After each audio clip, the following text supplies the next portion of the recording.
What's up, everybody? Welcome to Hammer Down Motorsports. My name is Steve Fast, and I hope you guys are having an amazing day. Today is another sunny day in Pennsylvania, so I'm very happy to say that. We don't have any rain on the roof or anything like that, so we are in the shop. This is the Hammer Down Motorsports garage. For those of you who are new to the channel, this is our 1995 Ram build that we've got going on over here. This is going to be our ultimate mud truck with 37-inch tires, lift kit, the whole thing. So if you guys are interested in that, definitely follow along on those build videos as well. But today we will be assembling our latest toy from Amazon. This is the K-Tool 700-pound pedestal transmission jack. Part number is KT163500. It is a transmission jack so we can work on the lift, get everything up in the air and be able to pull transmissions, transfer cases, all that kind of good stuff. But before we get to putting everything together, I just wanted to point out a few things that I noticed by just unboxing all these pieces. We do have a solid steel wheel on these. There's no rubber or anything like that. So definitely a little bit more of a heavy duty wheel than I've seen on other models. We do have a heavy duty cylinder, and the fact that this is a 700-pound jack, I can more so believe that it's actually capable of 700 pounds.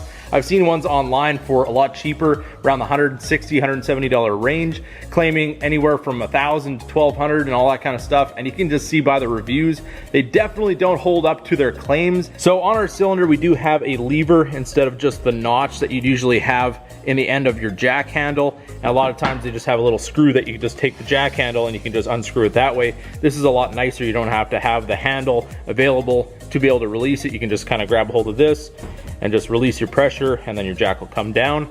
We do have our placement here for our jack handle. And over here we have our adapter plates. They seem to be fairly substantial. Welds look half decent on these for the price that we paid. This jack runs around the $350 range, so it's not exactly your top of the line $1,000 jack, but it is kind of middle of the road. I didn't want to get the cheapest thing they had out there, being that you do trust this thing and you have heavy components on and stuff like that. You don't want them falling off or anything like that. So tried to spend a little bit extra without going too crazy. You can see our beams here are fairly heavy duty.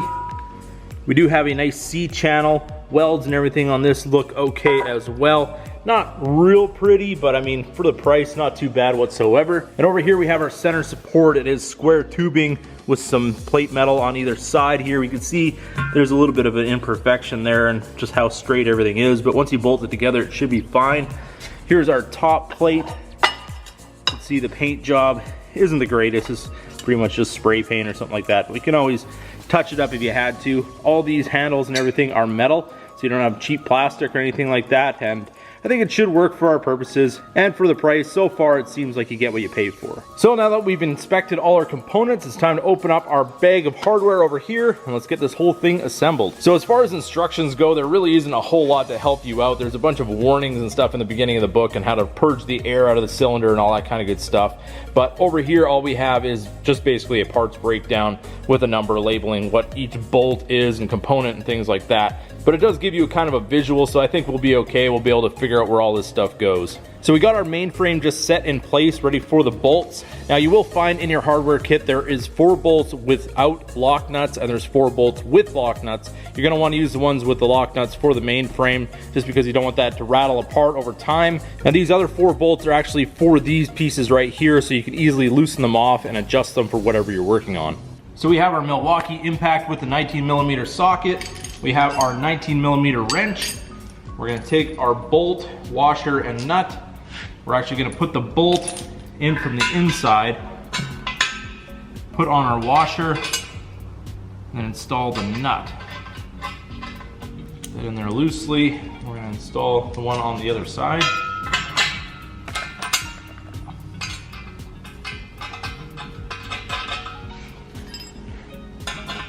A wrench on the inside.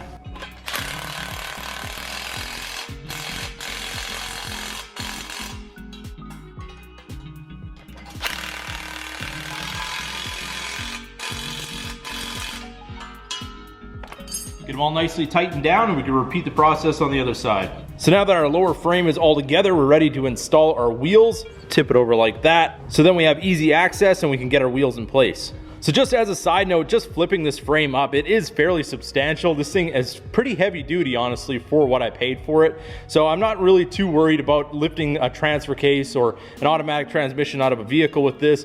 I mean, I think it's gonna handle it just fine. All right, we got our first wheel installed. One thing to remember, just put the bolt down from the top and then the washer, then the lock nut. And the nut side is a 13 millimeter and the top of the bolt is a 14 millimeter.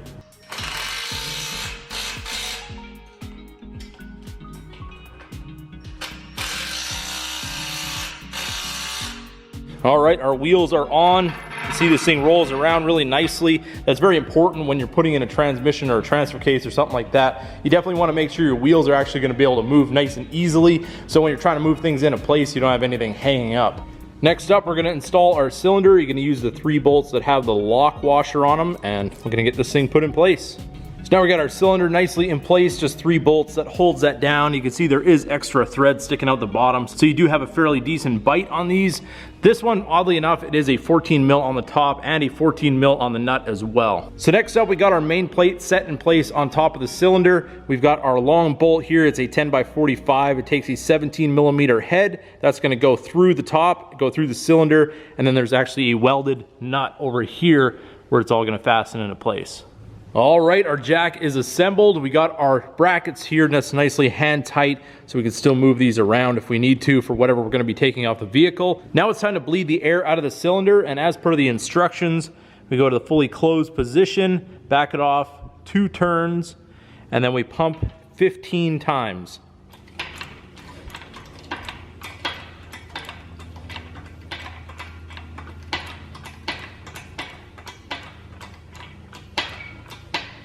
It's 15, then we're going to go back to the closed position till it stops. There we go, and we're going to pump this thing up.